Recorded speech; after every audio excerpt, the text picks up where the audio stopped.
Hey everybody, got a video of a cedar post.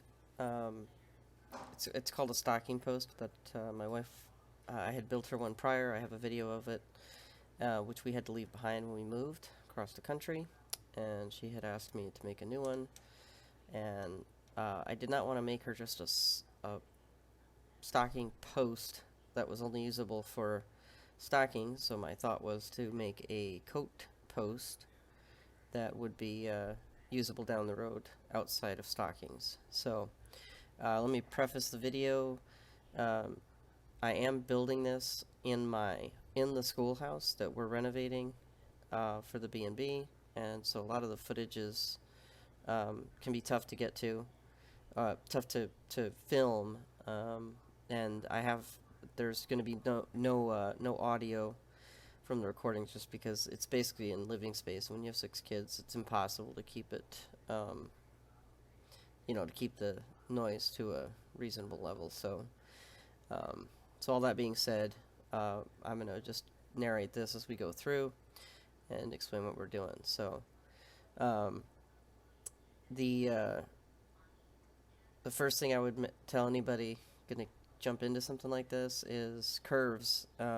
Curves are critical. So you um, you really have to think about the look you're going for, and you have to play around. So what I did is drew, I don't, a couple dozen designs for the feet, um, and had my wife pick which one she liked, which basically, as you'll see here, is kind of a um, boot-shaped foot, and this is all made out of western red cedar. The post is out of older growth, very dense cedar, which was really nice. The feet, unfortunately, and the pegs are made out of more younger growth cedar that I could get conventionally locally. So there's a little bit of contrast, which I like the contrast, but at the same time, it was hard.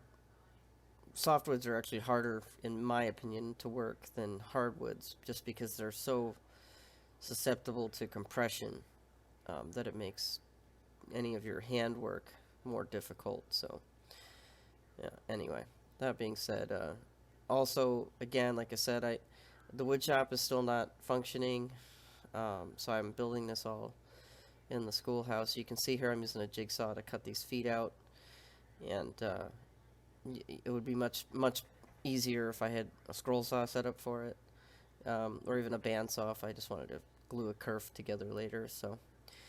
Um, so after I've cut everything out with the jigsaw, I've roughed out my feet, and now I'm marking the inside 45, and here I'm marking the tenons. So I don't like to run my feet on the flat side of a four-sided post. Uh, if you've Anybody that's seen my work in the past, I almost always go for an outside foot. I like it's just my own personal thing. I like feet that come out of the corners. I don't like to see a corner, uh, like even a jewelry box or something like that. If I'm going to have feet that are external from the jewelry box, I like to have those feet um, wrap the corner. So that's what I'm doing here. So there's a couple of 1.5 inch wide tenons. They're about 3/4 of an inch thick, 1 inch deep, and I you pre-mark all of this, but then I'm making these marks as you're seeing at 45 degrees. So here, here's me roughing them out. So I have an old hand rasp, and then I use just a bastard file to clean them up after I've roughed them. And so I'm just using my master template, which is the first foot that you make. So the very first foot becomes my master, and I reference everything off of that foot, and that way your similarity between all 4 feet is really close. So um, anyway, just kept comparing it and shaping them with the rasp, and then using the bastard file to clean them up. And then here I'm cutting the tenons. I don't typically like to cut tenons this way, but I was trying not to take forever on this. This took quite a few hours actually to build, more than I had planned on. So Um, but it's cedar, so it's pretty soft. It's pretty easy to mill. So um, went ahead and did most of my tenon work like that.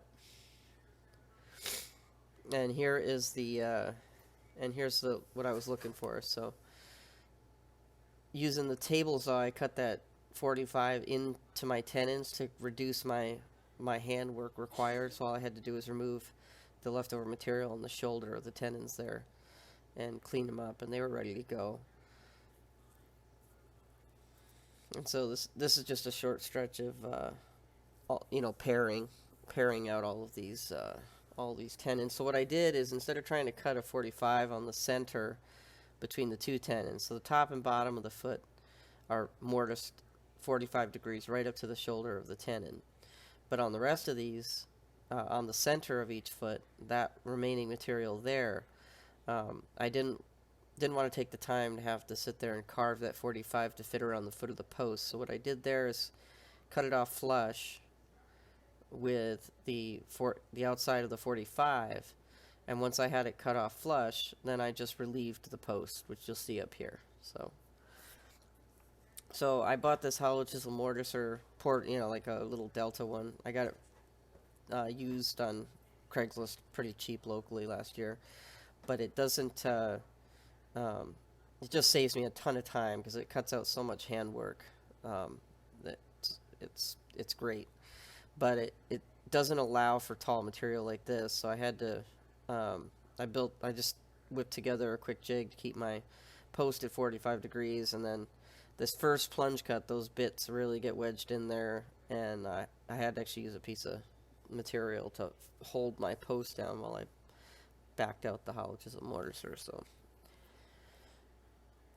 but anyway, I've got the post at 45 degrees because that's where my feet come in. So I'm cutting the foot mortises right now on all four corners, and I've set it up so that that's a 1/2 inch hollow chisel mortise bit, and all I have to do is flip the post around and drop my plunge in there the other way, and I automatically get that 3/4 width that I'm looking for those tenons. And what I'm doing with the back cut saw, with the dovetail saw, is I'm just relieving the top of the posts in between where the mortises are, and that allows me to get the bit, because I actually couldn't fit the 4x4 under the mortise bit without relieving the post ahead of time.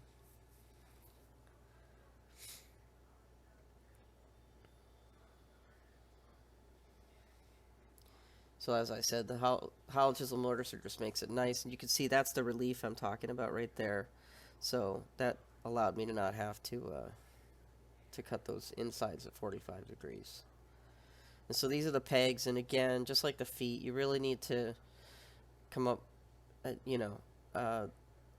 this case, for this post, originally I was thinking of more of a Japanese style, where I would come at 90 degrees perpendicular from the post, and do them like that.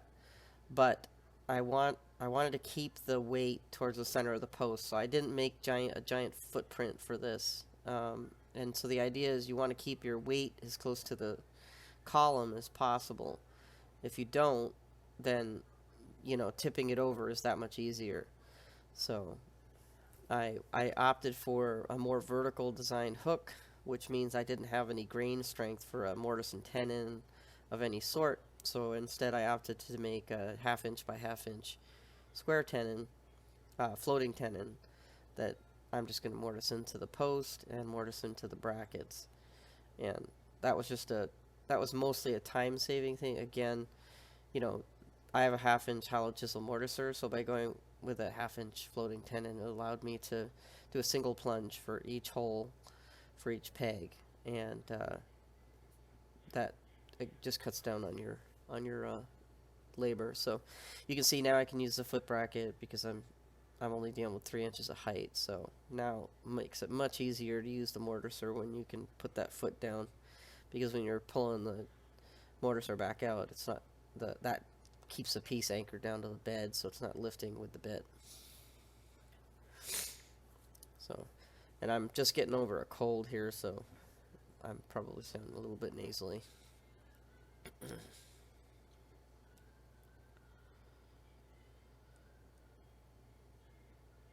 So I opted to do I opted to do 3 rows of hooks for each. So we've got 12 pegs to hang coats and stockings on. So, and I will have finished pictures of the piece at the end of the video. So uh, stay for that, or if you hate my editing, go ahead and move to the end. So I had to leave my oscillating spindle sander behind when we moved. I haven't replaced it. I actually have a big belt sander in the garage, but again, it's not set up. It's actually got a bad capacitor. So I'm using the old belt sander clamped down to a bench technique, and that's how I made quick work of sanding all of the curved profiles on all of these pegs and the feet as well. So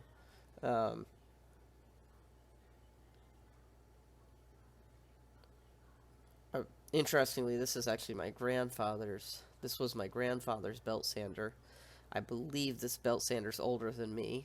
I could be wrong. It might just be a little bit younger than me, but in any case, it's I was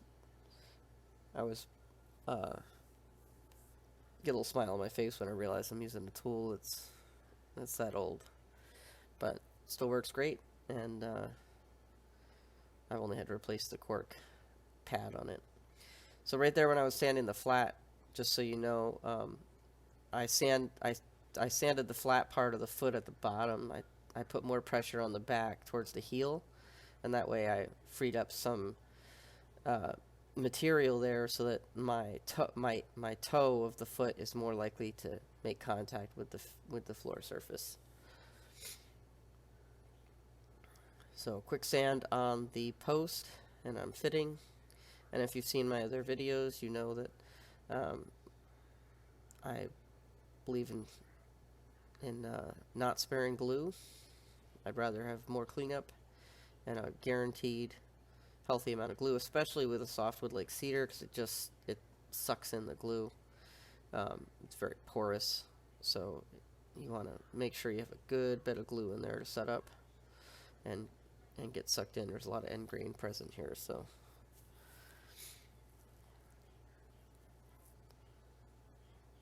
So I put the K-bodies on there just to force the feet down a little bit, so that I had an arch on the feet, so they sat nice and flat on the floor. And here's the pegs. Now, I ran into a couple of things on the pegs, so I started out putting them in like this, which was working fine, but on a couple of the holes that were just stiffer than others, I just was having to push those too hard, and I actually had the bottom of one split out on me. So I had to back that out and clean it up, and then so I determined it was better to drive the pegs into the post first, which you'll see I'll have switched that afterwards. But the nice thing about this fit is they're so snug that once you get them in there, they don't really need clamping. They pretty much hold their place as they are. So you can see I've switched now and gone to the other way of putting them in.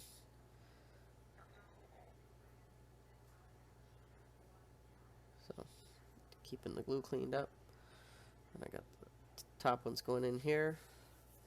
And as I said, I'm literally doing this in the house where we're living, and so you can see like my kids are on the machines next right over here. So this is going to be one of the rooms which isn't done yet, but this is kind of life right now. So if you're looking at your shop situation thinking you can't do anything, trust me, you can.